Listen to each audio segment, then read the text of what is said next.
Hello दोस्तों, आज हम मेरी डीजल बुलेट का एक इंजन का प्रॉब्लम है उसको चेक करेंगे और उसको रिजॉल्व करेंगे। पहले हम चेक करते हैं कि क्या क्या प्रॉब्लम है। चलो उसको पहले स्टार्ट करते हैं।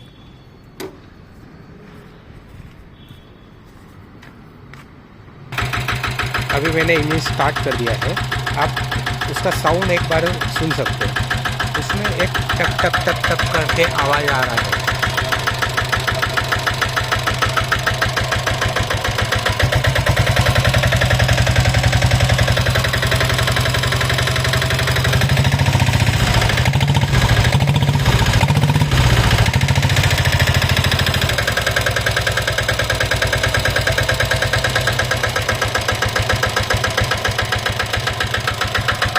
ये जो साउंड आप सुन रहे हो टक टक टक टक टक आवाज़, ये है अपना पिस्टन स्लैपिंग का आवाज़ है। तो ये क्या है कि ना आपका जो पिस्टन है वो थोड़ा घिस चुका है या इस पिस्टन वॉल घिस चुका है, इसकी वजह से ये साउंड आ रहा है।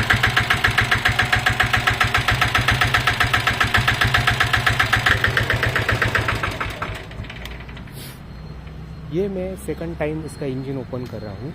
लास्ट टाइम मैंने इसका इंजन ओपन किया था बट मुझे पिस्टन और उसका स्लीव नहीं मिल पा रहा था और उसका कुछ पासिंग का भी ना रिन्यूअल पेंडिंग था और मुझे कॉल आ गया तो जल्दी में मैंने उसका इंजन फिट किया। लास्ट टाइम मैंने ना इसका इंजन निकाला था और इसका जो भी ये क्रोम था ये किया था, उसका इंजन काफ़ी अच्छे से क्लीन किया था। इसका चैचेस में एक प्रॉब्लम था। ये जो हमारा स्विंग आर्म का एक्सल है, ये इसमें ना काफ़ी ज़्यादा प्ले आ रहा था, ऐसा ऊपर नीचे हो रहा था। तो इसका मैंने बुशिंग किया था, तो इसके लिए मुझे चैचेस निकाला था। लेकिन उसी टाइम पे फिर मैंने इंजन निकाला था तो उसका काम भी किया। लास्ट टाइम सिर्फ मैंने उसका कनेक्टिंग का जो बेरिंग है वो चेंज किया था।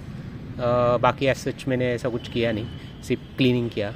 बट मैं वीडियो बना नहीं पाया लास्ट टाइम क्योंकि काफ़ी जल्दी में बनाया। और मैंने अभी रिसेंटली ये न्यू शॉकअप इंस्टॉल किया है, चेन सेट डाला है, काफ़ी चीज़ें किया बट मुझे वीडियो बनाने में टाइम नहीं मिल पाया। तो अभी मैं आपको मतलब इसका आपने आवाज़ सुना तो उसका मैं अभी इंजन डिसमेंटल करूँगा और आपको एक एक चीज़ अच्छे से वीडियो के थ्रू आपको बताऊँगा।